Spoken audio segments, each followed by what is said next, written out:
लाडकी बहीण योजनेचे पैसे खात्यात जमा झालेले आहेत। 2 महिन्यांचे 3,000 रुपये खात्यात जमा होण्यास सुरुवात झालेली आहे। परत एका महिन्याचे 1,500 असे 2 महिन्याचे 3,000 रुपये लाडक्या बहिणींच्या खात्यावर जमा व्हायला सुरुवात झालेली आहे। आताच्या घडीची एक मोठी बातमी आपण बघू। आज सर्व लाडक्या बहिणींना रक्षाबंधनची ओवाळणी दिलेली आहे। खऱ्या अर्थाने आज आपण महिलांना सक्षम करतोय, महिलांसाठी योजना करतोय, आत्मनिर्भर त्यांना करतोय, आत्मसन्मान देतोय। महिलांना एसटी मध्ये 50% सवलत आपण दिली, मुलींचं उच्च शिक्षण आपण मोफत केलं।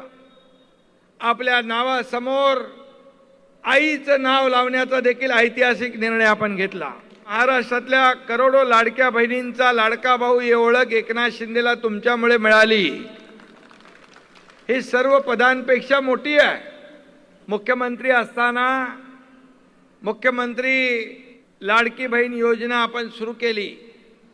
आम्ही देखील गरिबी पाहिली आहे, आमच्या आईची पत्नीची काटकसर पाहिली आहे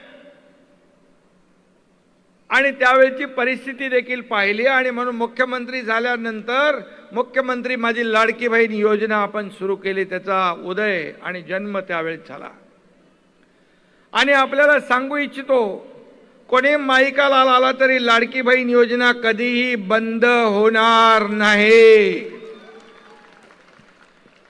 काही केवायसी वगैरे होईल त्याच्यामध्ये, पण पात्र लाडकी बहीण कधी वंचित राहणार नाही। लाडक्या बहिणीसाठी अतिशय आनंदाची आणि महत्त्वाची बातमी। पुढील 3 दिवसांमध्ये लाडक्या बहिणीच्या खात्यावर रक्षाबंधन निमित्त 3,000 रुपये जमा होण्यास सुरुवात होणार आहे। व्हिडिओ आवडल्यास चॅनलला सबस्क्राईब करायला विसरू नका।